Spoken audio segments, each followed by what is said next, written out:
I don't think she was. No, she was born in New York, I wonder where. Okay. So wait a minute. She was born in California. Her parents had like really normal names, like Sarah or something like that. So yeah. Ara is just Sarah without the S. That's true.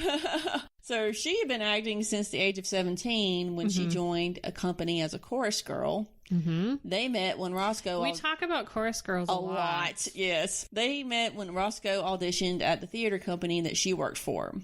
They were physically mismatched as she was very petite. I think they said that she was barely over 5 feet tall. Roscoe, by this time, weighed 300 pounds. Hey, Taft, hey. Yeah, exactly. So, yeah, they both... I read one thing that said that they both entered silent films at the same time, but then I also read something that it seemed like Roscoe first kind of kicked off a career in silent films, and then she sort of followed him into it. So he started out at the Selig Polyscope Company in 1909, then moved on to Universal Studios for a few months, and then landed a starring role at Mack Sennett's Keystone Studios. So he was doing Keystone Cops films with Buster Keaton. Okay. Now, Minta quickly became one of her husband's leading ladies and eventually became Charlie Chaplin's first leading lady as well. Roscoe became a popular comedic actor pretty early on. He specialized in slapstick and even at 300 pounds still retained his agility. Mack Sennett noted upon his first meeting with Roscoe that he was as light on his feet as Fred Astaire. He did, however, not use his weight as a comedic gag. Instead, he perfected the pie-in-the-face sight gag. Yet he eventually became known by the nickname Fatty because one of his characters was named that. And even when he played like the role in drag as a female, he was known as Miss Fatty. Oh my. His fans sometimes referred to him as... Oh, here he is. Oh, yeah.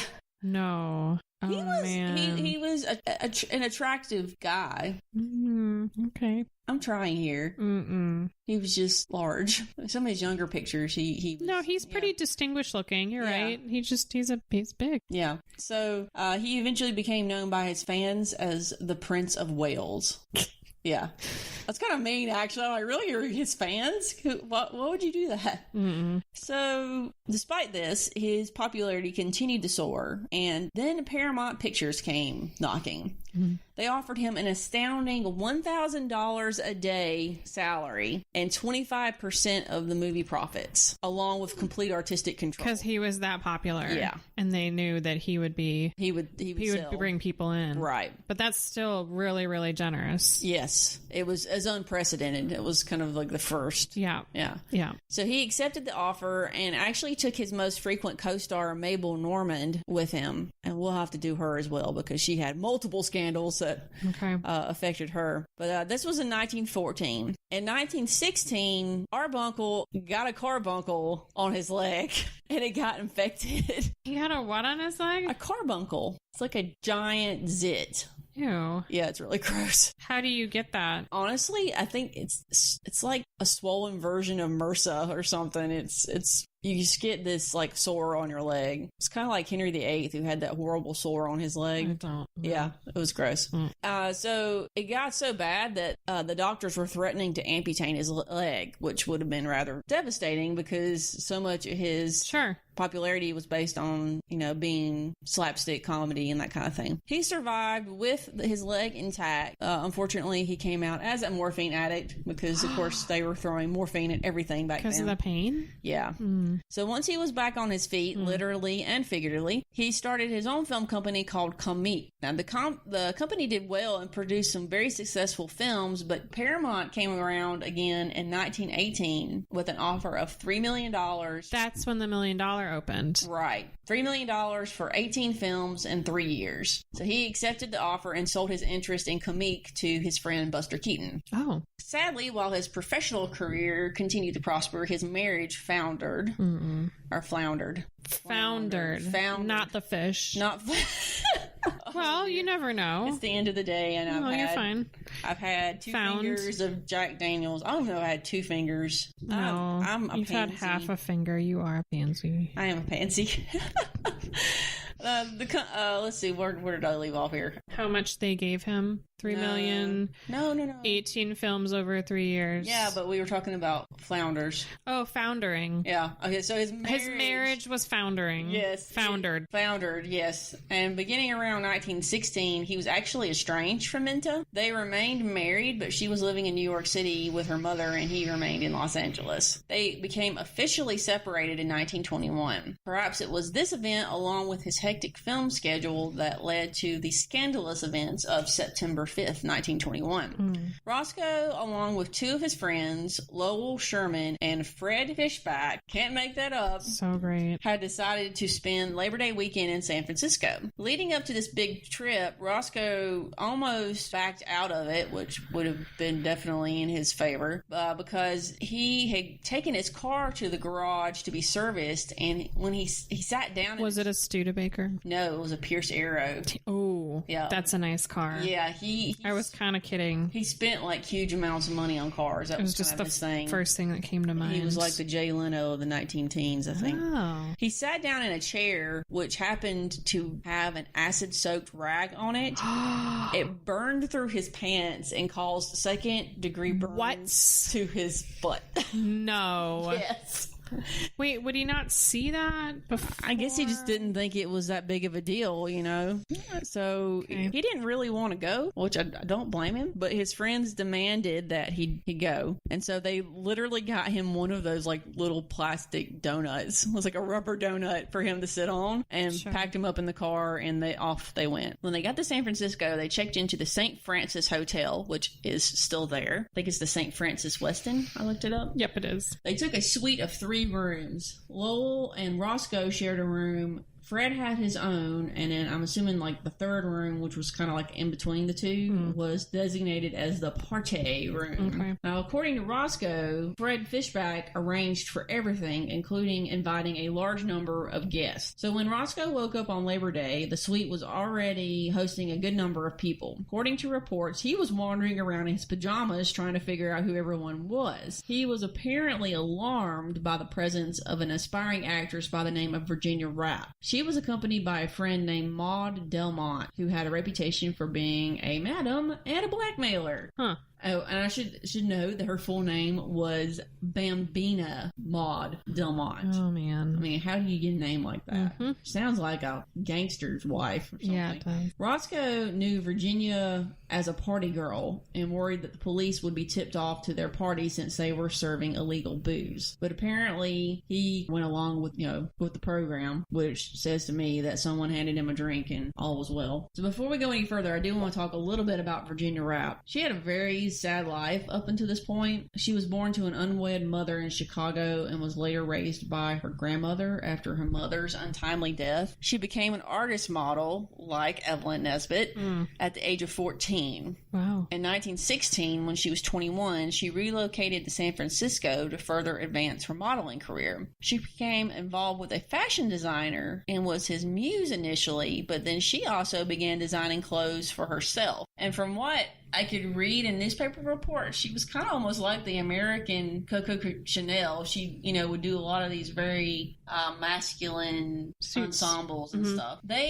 She and the fashion designer actually got engaged, but then he was tragically killed by a streetcar. Oh, man. That happened a lot. Really? Back then, yeah. Wow. Well, I just feel like, there weren't, traffic rules and people were going every which way and street. That's true, yeah. I think there just weren't as many safety mechanisms in place. Yeah. So a few months later, she relocated to Los Angeles, hoping to break into the motion picture business. She was hired by director Fred Balshafer for several movies, and then even starred opposite Rudolph Valentino, who was the George Clooney of silent films. Mm-hmm. In 1919, she became engaged to actor and director Henry Lehrman and was even living with him, which would have been a pretty big deal in 1919. Mm-hmm. They were still together when Virginia attended this shindig hosted by Roscoe and his friends. So this party got This was a few years later. Yeah. It was like 2 years after that. Yeah. So they had a long engagement. Wow. So this party got really raucous.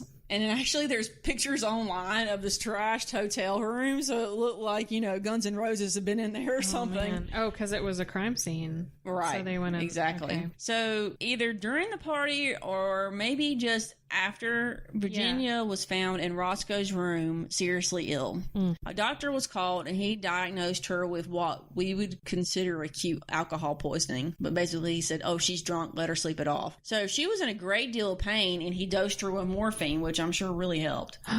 In the years after the incident, many of the details of what happened at that point were either embellished or simply lost. But what we do know is that Virginia checked into a hospital 2 days after the party, and then 2 days after being admitted on September 9th, she died from an infection resulting from a ruptured bladder. So things moved pretty quickly after that. A post-mortem was conducted, and by September 12th, Roscoe Arbuckle was charged with the murder of Virginia Rapp. So... well, who else could have done it? How? He was the only one. Well, there. And a ruptured bladder. It's not like she died of alcohol poisoning. Like something else happened to her. Well, I mean, there were other people there. I mean, right. All both his friends were there. There were other people present. It was not a good situation, and it was actually how things progressed at that point so quickly. It was Virginia's friend Maud Delmont who blew the whistle. She claimed that Virginia and Roscoe were together before disappearing into Roscoe's bedroom. Yeah. She then said that she heard Virginia screaming, so she went to the door and beat on it until Roscoe finally answered. She entered the room to find Virginia half naked and writhing in pain, and the hotel's doctor was called at that point. But who knows what she actually found or saw. So there are various versions of this story. Yeah. Some are more lurid than others. I'm going to read a section from the News Herald of Franklin, Pennsylvania, and this one was even clear hearsay, which I don't know if that even existed at that time in terms of court cases, but it was Henry Lehrman, Virginia's fiance, reporting what happened from Delmont, who told him this. So he said, quote, Miss Rapp asked her, that being Delmont, to go with her to the party in Fatty Arbuckle's room, saying that she did not trust Arbuckle. So this is the guy talking to a reporter about what Delmont happened. told him. But this is after she's already dead. Right. So he's relaying a story and he wasn't even there. Right, exactly. So this is him further telling the story. Okay. After we got to the suite and had a few drinks, Arbuckle jumped up and grabbed Virginia. He carried her into another room and locked the door. I heard her struggling and screaming and pounding on the door. They were in the room a quarter of an hour when we heard a terrible scream. Listening to this the whole time instead of... Exactly. Okay. I threatened to call the hotel office, and Arbuckle opened the door. I found Virginia's clothing had been torn to shreds and she was unconscious. But then, this is me interjecting this. So Delmont later would claim that Virginia was actually awake when she entered the room and said Arbuckle did it. After receiving word that he was to be charged, Roscoe, who was with his close friend Sid Grauman, called the police from Grauman's office in the $1 Million Theater building, and he was instructed to return to San Francisco. So he went with his lawyer and arrived at the police station later in the day on September 12th. There were 2 charges pending against him. First-degree murder, which included rape charges, and then there was the lesser charge of manslaughter, which would be basically unintentional murder. Sure. The district attorney chose to proceed with the murder charges, which resulted in Roscoe being placed in prison without bail. But a grand jury would ultimately decide on whether or not to proceed with that charge or with the lesser manslaughter charge. Of course, the repercussions were immediate. Theaters pulled Roscoe's movies, refusing to show them. Newspapers went into overdrive to publish the latest scandal of yet another movie star. I'm actually going to read a little bit from a newspaper excerpt. This was actually from when he was first arrested. Fatty Arbuckle in jail, caused girl's death, police claim.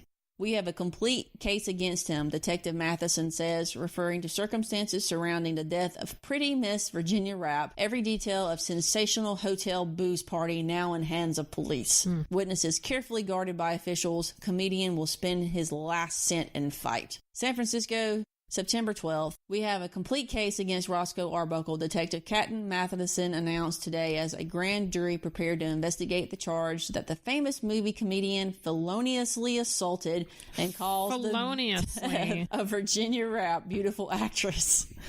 I love the word felonious. That's a good word. That's our SAT word for the week. I don't know what that means. Feloniously. As opposed to felonious. Felonious monk. Yeah. Actually, Tim thought that was what his name was. He thought Thelonious was felonious. I was like, Tim. I know. I was like, no, honey, it was not the same thing. But anyway. Arbuckle was held in jail today while police marshaled the evidence that will be introduced against him when the grand jury begins its probe tonight. Oh, it just means relating to or of the nature of felony. Yes. Oh, of course.